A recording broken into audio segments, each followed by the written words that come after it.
We have breaking news tonight about the House Intelligence Committee investigation into Russia collusion allegations. This comes as the plot thickens in the special counsel's separate probe. Here to give us an update is the top Republican working the House panel investigation, Texas Congressman Mike Conaway. So, Congressman, you are ending the interview phase here of the House Intelligence Committee investigation into Russia's meddling in the election. You've got a draft report out tonight that you're going to give the Democrats tomorrow. Give us the headline. What did you find? Well, the headlines are that we've reached that point where we've interviewed all the folks we need to. We've looked at some 300,000 documents, 73 interviews that we've done across the course of the day, trying to answer the 4 questions that were originally set out for the committee to answer. Yes, the Russians tried to interfere with our election process. Yes, they had cyber attacks, active measures going on. We could find no evidence of collusion between either campaign and the Russians.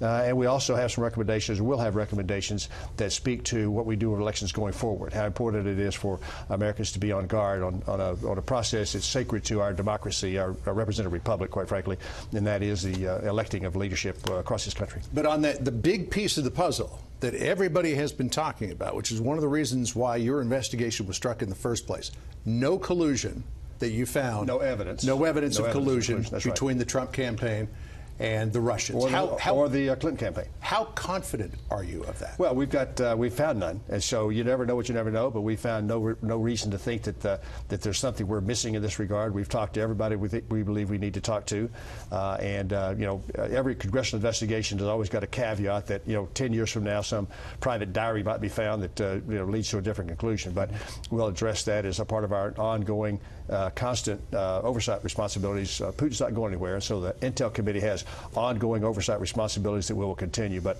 with respect to answering these 4 questions, we believe we've got the information necessary to answer those for the American people. Now, the president has been repeatedly tweeting that if there was collusion, it was on the side of the Clinton campaign with the Russians. So, again, you found no evidence of that either. Not direct. Obviously, the Steele dossier, Steele is a British citizen. He talked to some level of Russians, third, fourth, fifth, sixth hand, whatever it is that was done.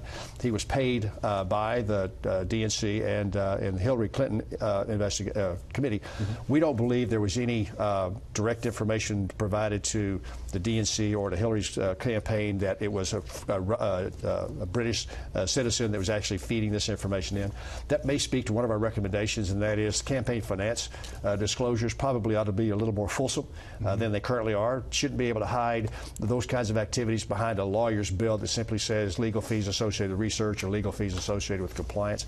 So there will be some recommendations that we think that will speak to maybe fuller disclosures as to where money gets spent. Over the course of the investigation, Congressman, which has been running now for 14 months, you talked with 10 people on the Trump side of the fence. You talked with 10 people on the Clinton side of the fence. I guess the only person that you didn't get a chance to talk to was Paul Manafort, because he was indicted before you got a chance to bring him before the committee.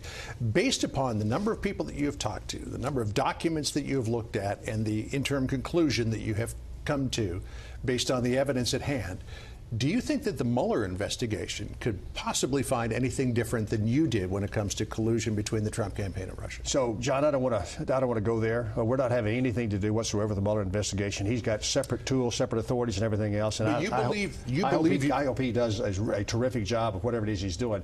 But we didn't find any evidence of collusion, and I don't know that he will either. Do you believe that you have all the information? We've got everything we're going to get with respect to Manafort. We had scheduled him early on, and then a deference to my colleague Adam, we decided Schiff that we decided it was premature. We put off that interview, and then he gets indicted and is beyond our reach at that point in time. But yes, we believe we've got the information necessary to support the conclusions we've come to. One thing that you talk about is leaks of information from the intelligence community, saying you talk about problematic contacts between senior intelligence community officials and the media. Do you think this rises to the level of criminality? Well, we don't have the reach to be able to say that. Certainly, leaks of classified information are criminal events. If we had found something that we knew directly was criminal, we would be able to make a criminal referral in that regard. We were hopeful that the Trump administration is much more aggressive in going after leaks, because it is corrosive to our ability to do what we need to do. It can be dangerous. It can get people. I know this sounds a bit melodramatic, but leaks could get people killed. folks that are working on our behalf in really dangerous spots of the world. We put them at risk when we give out information that shouldn't be released. And so we believe there was contact. We've got one specific person that will show in the report that will go out that makes that comment. There are some Democrats who are not happy with the fact that the House Intelligence Committee is wrapping up its investigation. One of them is a member of the Senate Judiciary Committee, Chris Coons. Let's play for you what he said recently. The Senate Intelligence Committee, as you just recognized, continues to make solid progress, and the special counsel Robert Mueller continues to make significant progress. I find those both encouraging. But the Senate Judiciary Committee really has the jurisdiction over the firing of the FBI director, over obstruction of justice.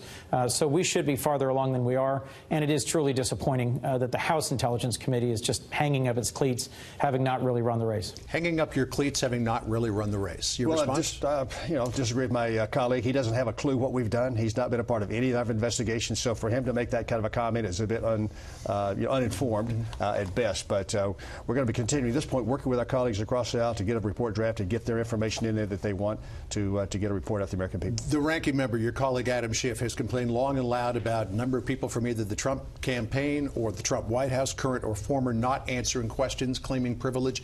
Did you lose anything by not being able to have those questions answered? We don't believe so. Through the interviews I sat through and those folks, we believe we got the information that was relevant to the 4 questions that we're trying to answer, and so we'll go with it.